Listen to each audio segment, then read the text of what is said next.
Welcome in. It's the Second Cut podcast. The Utah Championship is in the books, and it was a winner that none of us expected. Joining me to break it all down, Mark Immelman is here. Mr. Mark, good to see you. How's it, boys? Happy Sunday. Don't you think I'm pretty in pink?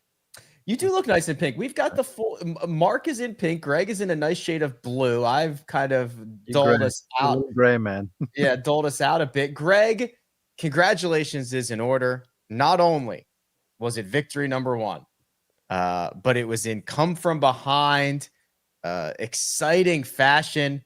The New York Jets are on the board. My goodness. Unfortunately, a friend of mine was saying, hey, thanks for winning because now the Giants are going to lock up the number one overall seed. And I said, unfortunately for you, we don't play the Bengals every week or again for this year. But yeah, that was an incredible football game. Makes you wish you could just take the record aside, ignore it, and just watch it as a one-off event because it was an awesome game. The Bengals knocked out 15% of our survivor pool. Mark, the Falcons. Jesus, you don't even go there. That's why I'm wearing pink, because I'm trying not to be morose. And you had to bring it up, right? The Falcons knocked out 28%. So, Greg, you were looking for that big moment. The big one. Well, 43, and there's still a couple of games left. 43% of the pool has been dispatched here. Wow. So that puts us down to like what 70 it's going to people? be 82-ish right now, including Nina and Greg. Gee whiz, how about that? Nina who's found her drop button. She has a new mixer. She has drops. It's a terrible idea. She's going to annoy the crap out of us with them. This will be fun. This will be annoying in the Falcons. Do you guys realize if Bama had happened to lose on Saturday, what a bad mood I would have been in right now? So Bama saved the day, to be honest with you. And that's why you're wearing pink, because you're cheery from yesterday. Cheery. Yep. Cheery. Roll Tide. Let's talk about the Utah Championship. Now, we sat here on Friday night and we wondered whether Michael Brennan, in his third career PGA Tour start, was going to have the goods to close out the Utah Championship. And Greg, he did it without much of a fuss. 64-66 on the weekend, 22 under par, outside of one approach on the 72nd hole where he found a lava pit when it didn't matter. He was nearly flawless, and he wins the Utah Championship by 4 shots. This is an incredible performance. What a week from this guy. Maybe there was one moment of flinch on Saturday early in his round. He made a double on his second hole. He went on to shoot 64. So he bounced back rather nicely from that mistake. There were no signs of nerves today. There was never a point where it looked like this guy was playing in his third PGA Tour event. And it's one thing that I wondered heading into the weekend was, when you've seen this with the Matt McCarty, who won 3 times on the Korn Ferry Tour. We saw it a couple years ago with Garrick Higo, who won on the DP World Tour a couple of times in a short period of time. He came over to the PGA Tour and won right away. There's something to winning, breeding a tremendous amount of confidence. And then the level of event, when you get in contention, you're used to that. You're used to those moments. And it just leaves me with so many questions. Is Michael Brennan going to be a Garrick Higo, a Matt McCarty, or are we looking at something bigger? Are we looking at a Scotty Scheffler-like player? I don't know, but after watching him play one tournament, it's easy to lead to the Scotty Scheffler side. Settle down, Greg. I know. But you see what I'm saying here, right, Mark? Like, this is all we've seen from him. Mm-hmm. Flawless. How does that? He won 8 times in college. How does that project out? It's really hard to tell right now. Yeah, no doubt. But as I was watching the final round. Well, what caught my attention, because I missed you guys on Friday nights, but what caught my attention was when I was scrolling through social media on Saturday, I think it was maybe, and someone's got a count of the length of the tee shots he's hit. And I did the typical thing. I was like a naysayer going, he's at altitude, the fairways are fast. Yeah, I get this. But it's in the back of my mind. And then when I switch on the coverage and I see this guy on 12 there, just get up there with driver, no fear, just lash one down there short of the green. I was like, So what I do then is I start researching, right? Because there's more than the eye test, as you know. And so I text Billy Ray Brown, who's on the call. And I'm like, Billy Ray, is this guy legit? And Billy Ray fires back right away. He goes, for real. I mean, this guy is so good. And I was like, all right, because Billy Ray Brown's been around the block a few times, won on the tour. He knows the drill. So then I get to thinking as I'm watching him play, because he just seemed like he was so together. And right toward the end, even though you could see some nerves on the final holes there, especially 17 and 18, it just looked like he stayed in routine. He was very professional. He did everything he needed to. And then I was like, gosh, the talent level of the kids coming out right now just seems to get better and better and better. And they're coming out so ready. I mean, back in the day, if you're a young player, back in my day, okay, you're a young player, you get an invite, a sponsor invite, no less. And you get there and you're like, gosh, I'm just lucky to be here. And I'm so happy to be here. And if I make the cut, it's such a win. No, man, not these guys. They believe they're ready. And then they come out here and they play aggressive, they play powerfully, they do all the right stuff. And man, 2 thumbs up for the performance today. So I can see where you're going, Greg. But let's just pump the brakes. This is the first win.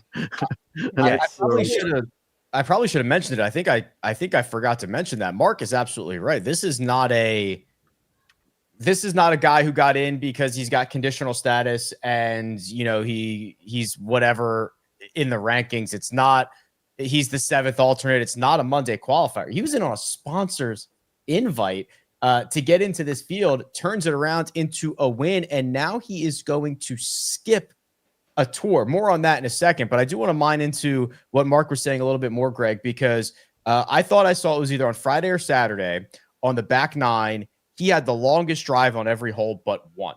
So it doesn't matter whether it was 400 yards or 350 or 300. Everybody's playing the same hole. He had like the longest drive on every hole on the back 9 except for one. And he did not stray from that strategy. I mean, it was driver everywhere. Rico Hoey, not short by any stretch of the imagination. I mean, he's hitting like irons off the tee. Michael Brennan's like, I'll just rip like driver here. No worries. Like it was full throttle till the end. Yes, and yes, and you could see it in the stats, right? I mean, he averaged for the week 319 on every tee shot that he hit, and 351 on the measured hits. Wow, I was second and third and second respectively.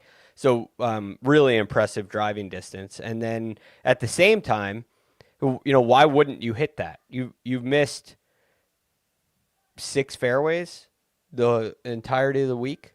I know the fairways are wide, but it's still 7th in the field in driving accuracy.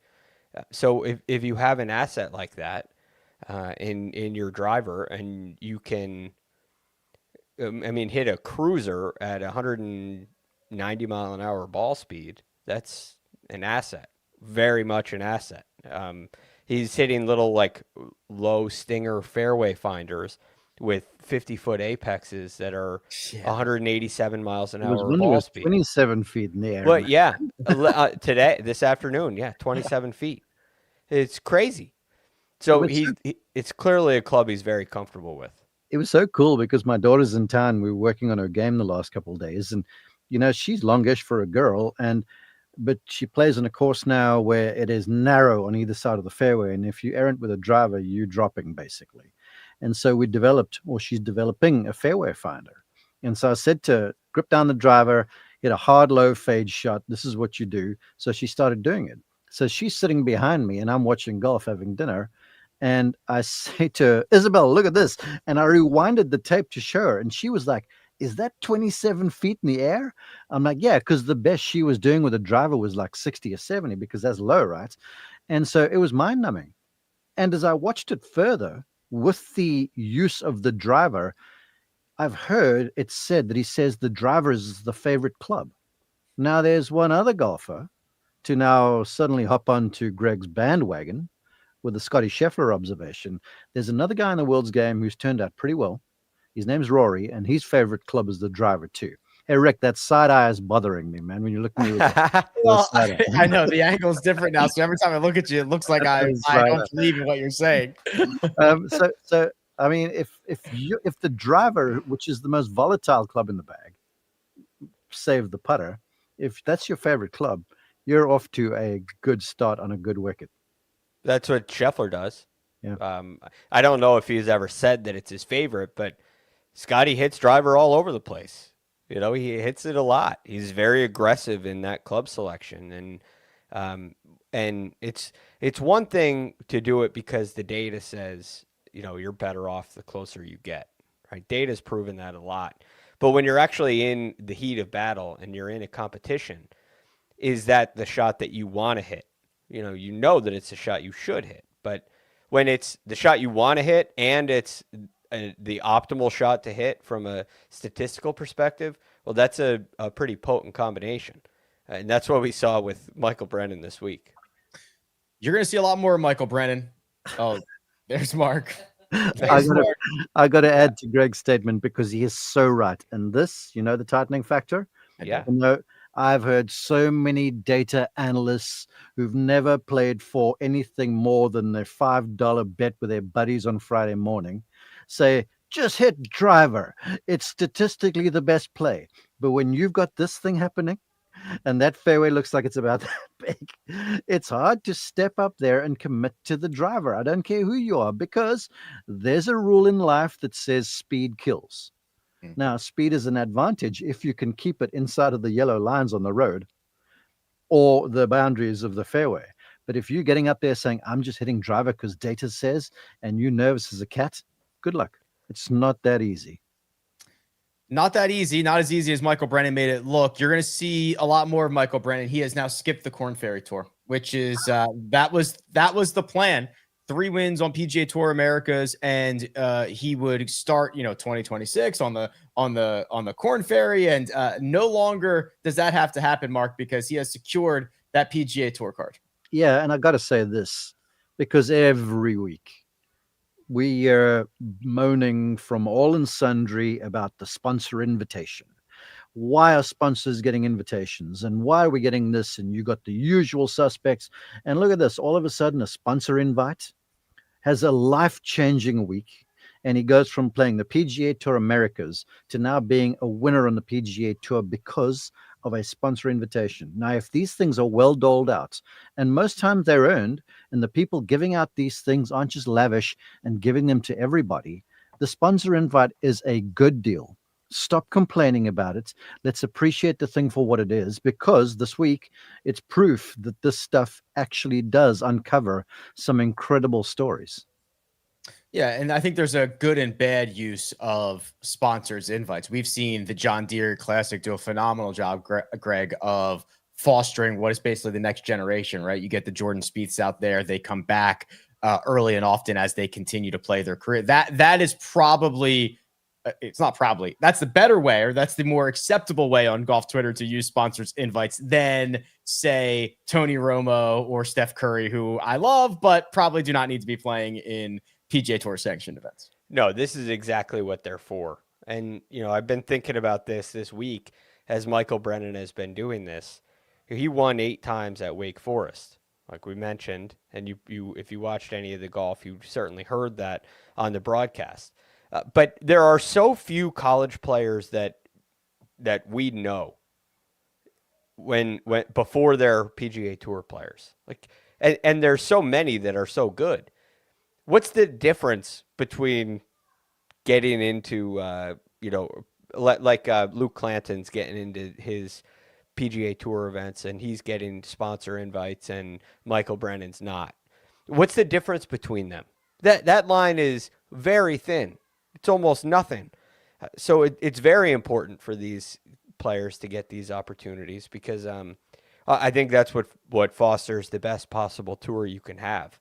It's clear that there are players like this all over the place. And the difference between you hearing about them as being an up-and-coming prospect and not hearing about them might be like your performance in the USAM, in one round of golf.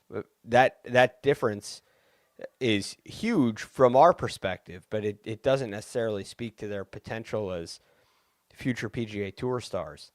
So the talent pool is deep, and here's the latest example. You don't have to look any further than the guy who finished T3, David Ford, another one of those young and up and coming PGA Tour great college players, right in the mix as well.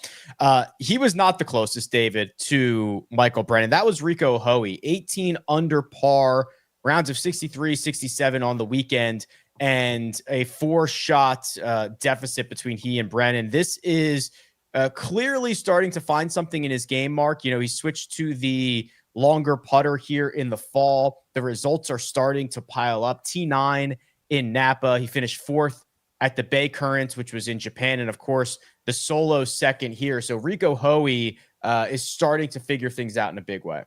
Yeah, and despite the ball striking, because he's a beautiful ball striker, and he sort of does it his own way. It's a golf swing that's sort of idiosyncratic in his, and I love it. The thing that struck me, I think it might have been on like the 13th tee or the 14th tee, there was a bit of a wait, and they cut to Rico and Michael Brennan standing on the tee waiting. And ordinarily, you vying for a PGA Tour title, or you're in the mix, or whatever the case might be, you know, air gets thin. And I'm watching Rico Hoey there. Basically, he looks like he's telling jokes, he's laughing, he's smiling. And I was thinking, gosh, this is a guy who hasn't won on tour yet, who looks like he is playing with his buds on Sunday afternoon. Not a care in the world. And I was like, how refreshing is that to see someone like this in this sort of environment, just keeping it light, keeping it playful, you know, letting the game come to him. It was so impressive. And you know, if he can maintain that mindset, to me, where it looks like when he's grinding hard, but it doesn't look like he defines himself by the stuff. That to me is where the sweet spot really lies. And I've always kept my eye on him. Very first time I watched him play in person was at the Houston Open. What struck me was he was wearing the Houston Space Cowboys baseball team cap, right? That minor league team. I think they're the Space Cowboys or what they are, whatever they are. And I was like, well, this is a cool cat. And now he's just going from strength to strength. But, you know, the putting, the ball striking, man, his attitude is incredible. And I was impressed at that today. Yeah, ball makes a different sound off his club face, Greg. He has been really one of the leaders of that team no putt category that we talk about all the time. The numbers bear that out. But like I mentioned, we're seeing some of these younger guys. Akshay's done it. Rico Hoey has done it. Rico's 30, making the leap, trying something drastically different, whether it's a lie angle balance, a lab, whether it is, you know, one of those zero torques from any company, or whether it is the long putter. And at least for Rico right now, it's starting to pay dividends. Well, it's hard for it not to, quite frankly. Rico Hoey was second on the PGA Tour in strokes gained tee to green last year. And entering this week, he was 91st in the FedEx Cup. Okay, where do you think that leaves him with the putting? Well, I'm looking at it. 171st. Yes, and I was going to look up how many qualified, because there were only, let's see. 100. He was dead last of qualified putters. Dead There last. you go. There you go. So that's a you have some freedom, but you need to make a change, right? Something has to change drastically, because everybody is doing better than you on the greens, and only one man is doing better than you in every other area combined. That's really impressive stuff. Now, from a ball striking perspective, the fields that he played in is a little different category than like a Rory McIlroy, who he's ahead of. I don't know if I could say that he's a better ball striker than Rory McIlroy. Mark would lose his mind. So I wouldn't say that. Be so cheery after that comment. I'm going to change colors. No, so I wouldn't say that. But it is it's a skill set that's not being taken advantage of. So I'm a huge fan of this, because so many guys have had this success when they make the change. Like Akshay Bhatia was in a similar category and switches to the long putter, and it's role reversal. Adam Scott, same thing. A lot of struggles on the greens, switch to the long putter, roll reversal. Lucas Glover, same thing. All these players, Will Zalatoris, although he may be coming back soon, by the way. We didn't really get to see the full effects of his change, but hopefully one day we will, depending on his back. You make a dramatic altercation like this, and it changes the feel and the thought process. It separates the putt-in from the rest of your game, and I believe that when you try a new strategy like this, a new tactic that's drastically different, you start to putt like a kid again. It's like relearning how to putt, and I think it becomes fun and interesting. And I mean, Rico Hoey this week lost nearly 4 shots on the greens in round 1 and ended up gaining a shot for the week. So really impressive final 3 rounds out of him on the greens. Hey, Rick, quickly, when he wins on the PGA Tour, will he be the first guy who has 2 earrings to be a PGA Tour winner? Do we know this for certain? How many earrings? The first thing that pops in my mind would have been Anthony Kim. I was thinking the same thing. Yeah. I think Notre Begay might have had as well back in the day. We need to do a little recon on that. 2 earrings. I don't think it's been done. I'll tell you what. Okay. You're not going to believe this, Mark. All I Googled was golfers 2 earrings. That's all I did. I know 2 gloves. Okay. 2 gloves. I got a couple of those. Yeah. You know how you get the first result is now the AI overview. Yeah. Always right. Scours the internet. Yeah, always. It's like wrong like half the time. But scours the internet, tries to figure it out for you. And literally it says the golfer known for wearing 2 large diamond-studded earrings is Rico Hoey, an American Filipino professional golfer on the PGA Tour who uses the distinctive look to stand out on the course. That is what AI has to say. And when he's a PGA Tour winner, you got to go big, like you can reflect from space kind of thing. Yeah.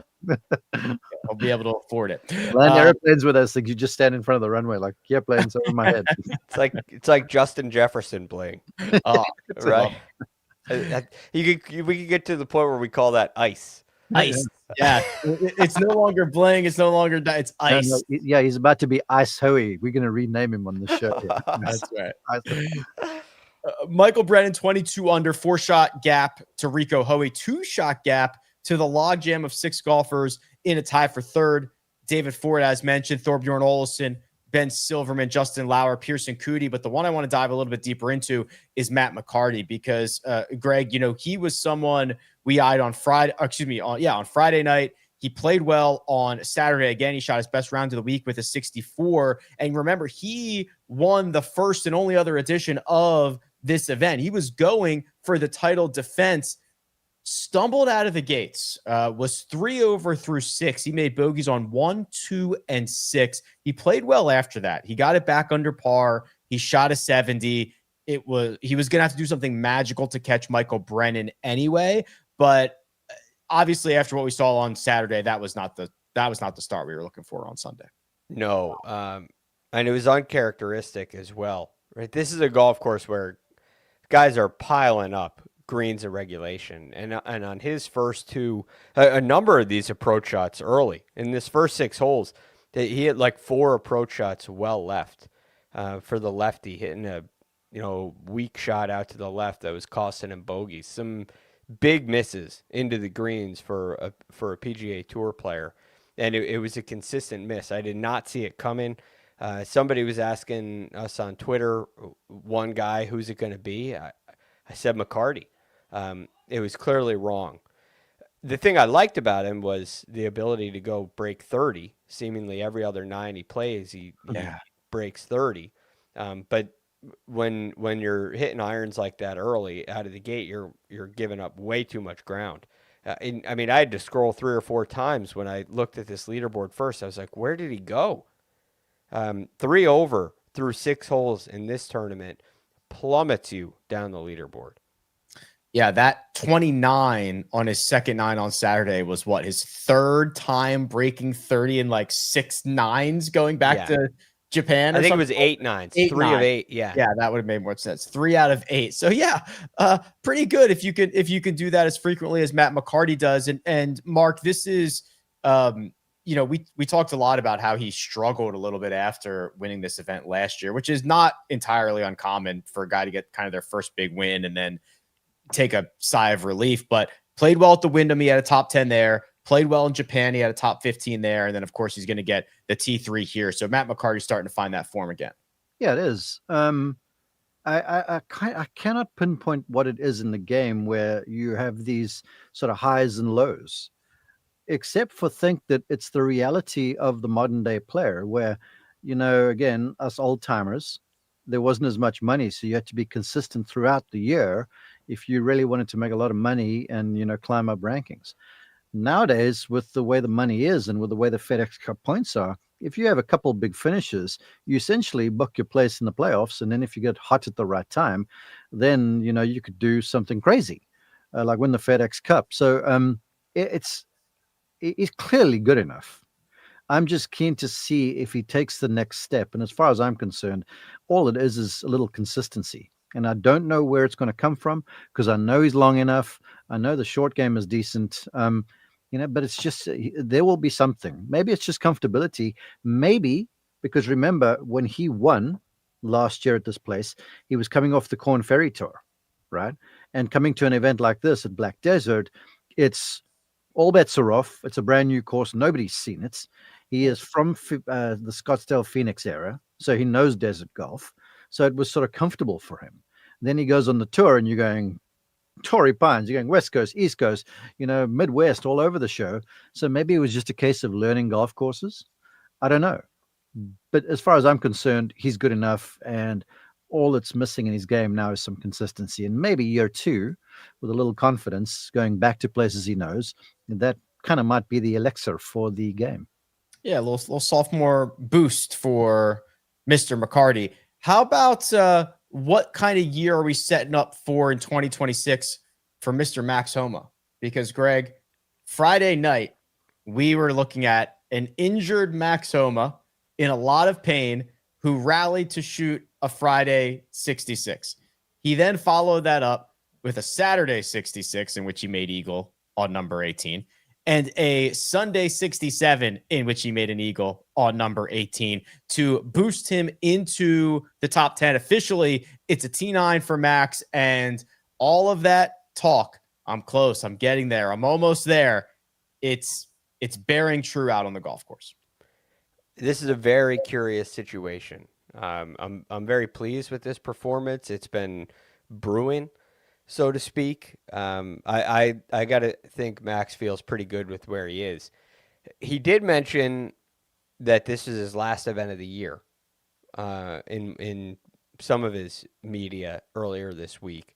And he mentioned that he had to get this bone spur taken care of.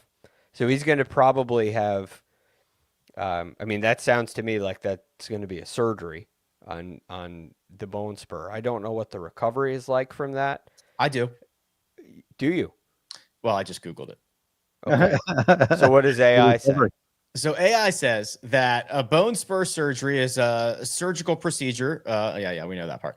Large incision is made to access and remove the bone spur. Smaller incisions are often used, yada, yada, yada. They always call it minimally invasive or like a routine. Nothing is routine when they start cutting you open, but it could take several weeks to months for pain to subside and mobility to improve. However, physical therapy can usually help strengthen the area faster, and it's better because he's younger. Obviously, he's not like 70 years old. You should said to that. Hey, Max, I thought this would help.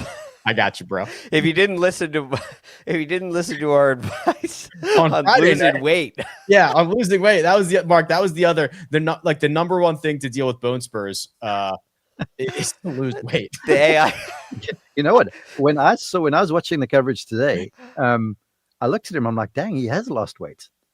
He's looking trim. He took our advice. Yeah, apparently he's listening to the second cut. What struck me about Max was a player of his ilk. Now, the last time he won was in 2023, if memory serves me, right? So he's essentially playing for his tour card.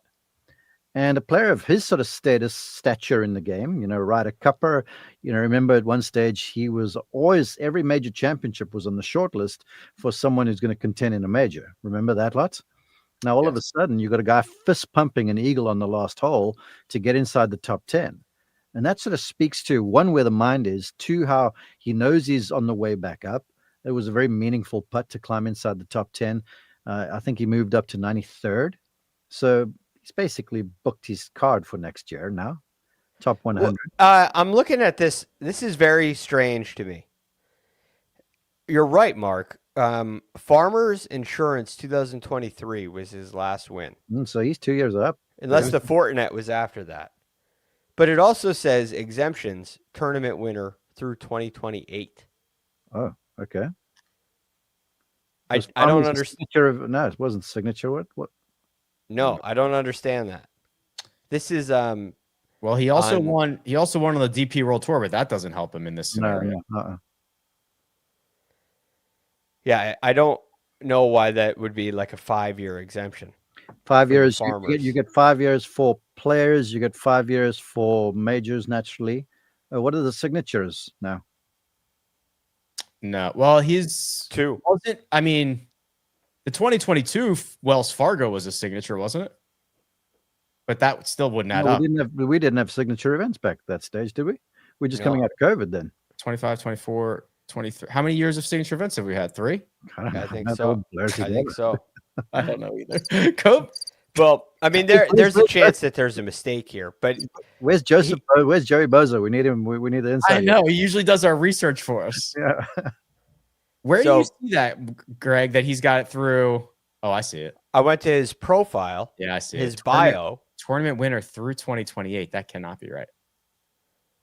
I would think that's through 2025, but then at the same time, he is projected in the FedEx Cup to be 93rd. I thought 93rd, which with the events left, that's not 7 spots.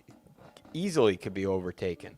He's already said it's his last event of the year, so he probably knows that he's exempt. Yeah. Mm-hmm. Okay. Well, I've just learned something because I remember the last win. Oh, I honestly forgot the Fortinet in 23, but I remember Torrey Pines, which was, man, I'll never forget that. He played so well on such a difficult golf course. It was windy and cold. Yeah. And that 4-iron he hit to 16. Gosh, that still is one of the best shots I've seen with my own 2 eyes, without a doubt. Here are the wins. November of 2023, the end of 2023 was the Nedbank. That's the DP World Tour event. Yes. January of 23 was Torrey. Then September of 22, which would I guess have been 23 season, was the Procore or the Fortinet or whatever it's called. He won the Truist. He won the Procore again. He won the Genesis. He won the Truist again, which was the Wells Fargo at the time. And that's all of them. Yeah. So if you won the Fortinet in the 23-24 season, I could see 26, through 26. I don't know how they're getting through 28. No. Well, no, because that would have been the 20. That would have been the 22-23 season. What is being in the Ryder Cup? No, because the fall was first. Yeah. Sorry. What is a Ryder Cup or a President's Cup? Or what exemption do you get for that? Because I know you do. Well, that could be because he was on the last President's Cup team. Well, then it shouldn't say tournament winner. It should say. True. Yeah. Okay. Well, anyhow. Well. The point that I'm trying to make. Max almost not losing his card. Yeah. So clearly, if Max is having surgery, he thinks he's good. But what struck me was he did look like he was in good shape. He looked trim. He looked strong. And then I smiled when he fist pumped the eagle on the last. Because, if you're some grizzled old veteran who's kind of lost a little bit of golf, has lost its luster to you a little bit, you knock it in and you're like, oh, whatever, I hate this game. He is on the grind right now, and I'll live to see it.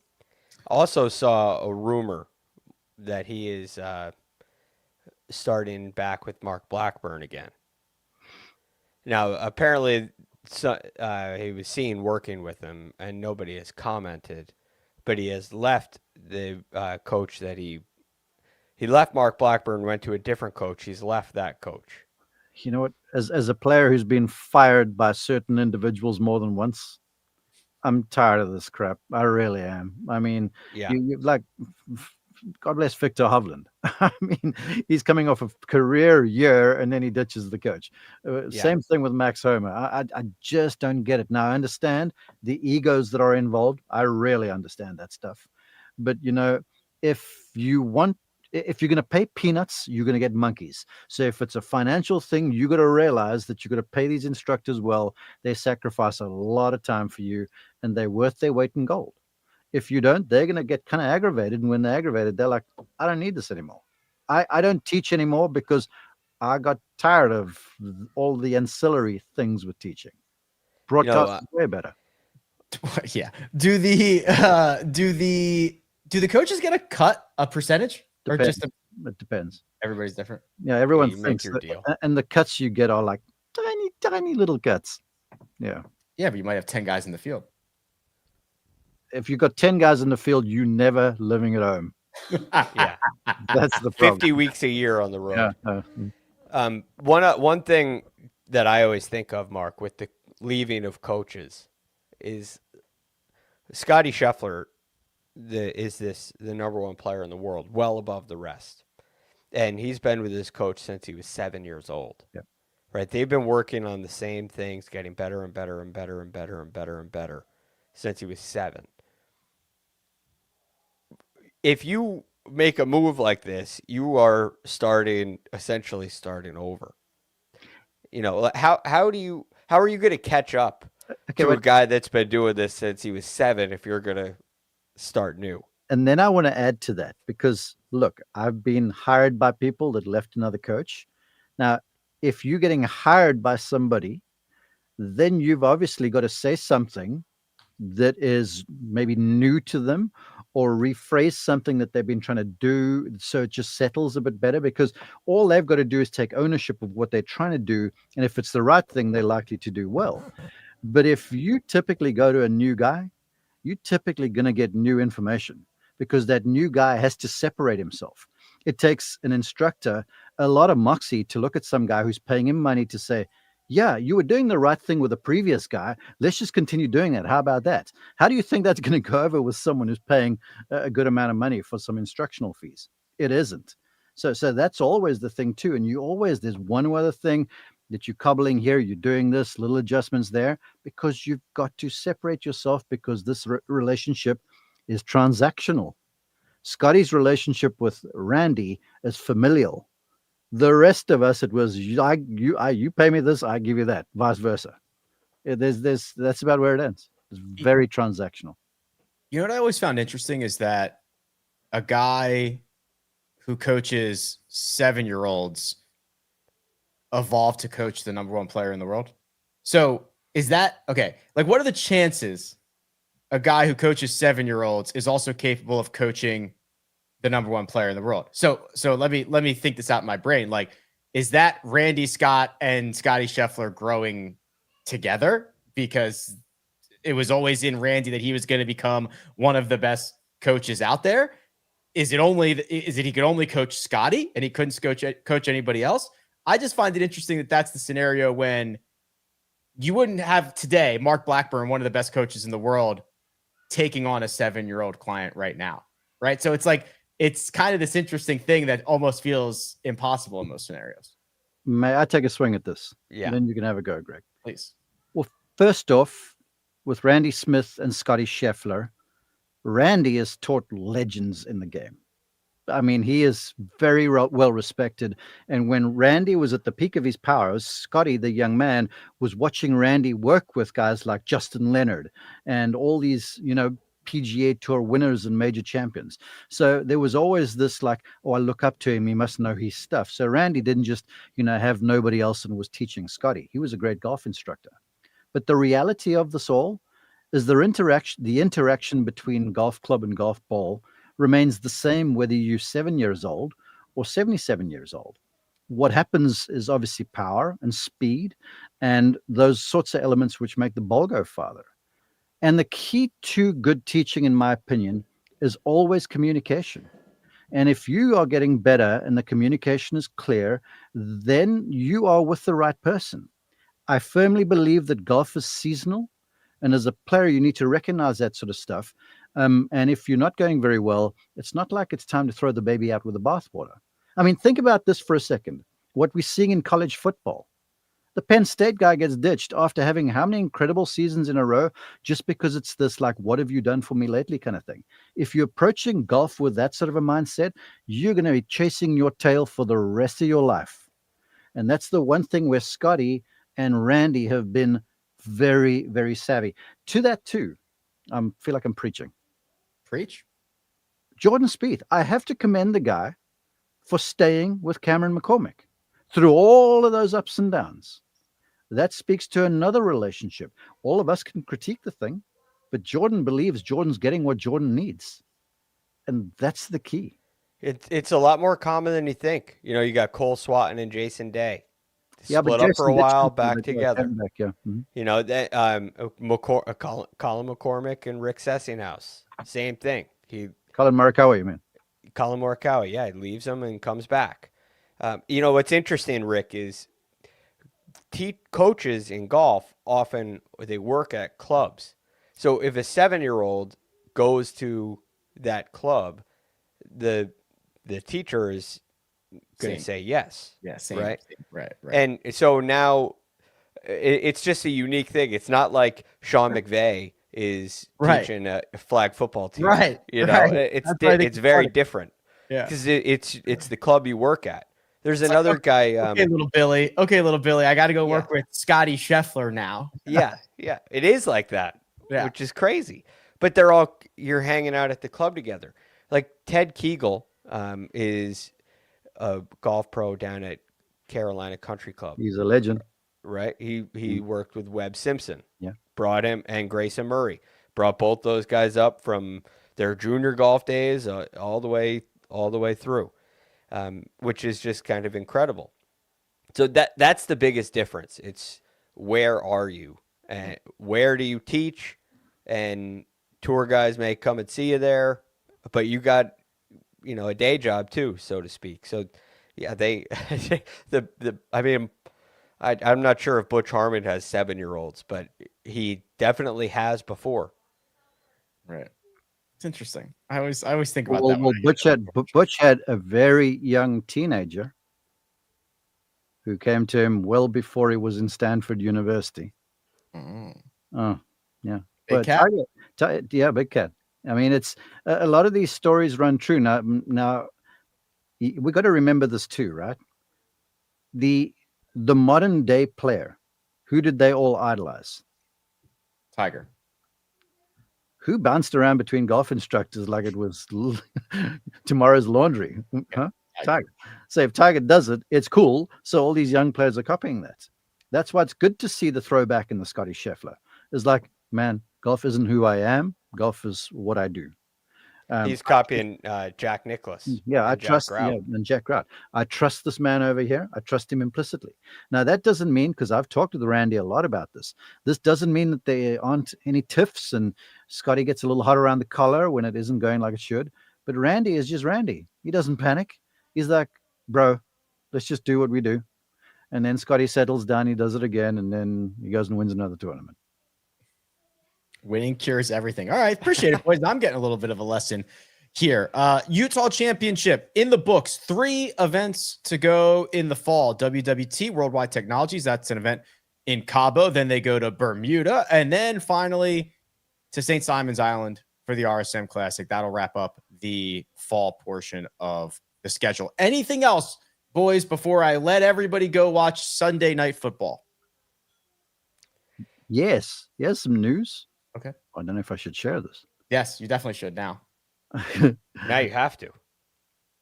I don't know if it's knowledge, but I was supposed to call the WWT event, but now I'm calling an event in Vegas, Rick. So we need to get together. What event is that? It's a made-for-television thing. Have we heard of it? Apparently not. So I'm going to leave it right there. All right. Yeah. You tell me when. We'll make it happen. I'm going to be there. It's 2 days, Thursday, Friday. I think it's 13, 14 November. I'm just gonna Google. Google. Hit the Googler. I think I got it. You do? What's going on in Vegas? Yeah. Thir- If this is 13, it, this would be November. sick, Mark. Sick. Does it have to do with baseball players? Yes. Okay, I'll have to spoil it. It is the Capital One MLB Open at Shadow That's the Creek. one, Shadow Creek. Wow. Yes. Perfect use, Mina. Yes, I Mina. thought she was gonna be horrible at that. Perfect use of that. This is great. This is awesome. All these guys are all big time golfers. That'll be fun. Yeah. So I'll be in Vegas for a few days. All right, I'll check the schedule. We'll see what we can do. Mm. This will be very cool. All right, well, Greg. It's tape recorded though. It's not live stuff, so that'll be fun. Okay, Greg. Good luck topping that. Anything else you got for us? No. Okay. Well, we will continue along with the second cut here, obviously, into next week. We'll probably figure out something fun to do for next week. Maybe pull out a little trivia, pull out a little mailbag. We'll figure it out for next week. But for now, big thanks, producer Mina. She does all the hard work behind the scenes. Mark Immelman. Greg DuCharme. I'm Rick Gehman. This has been the second cut. We'll catch you next.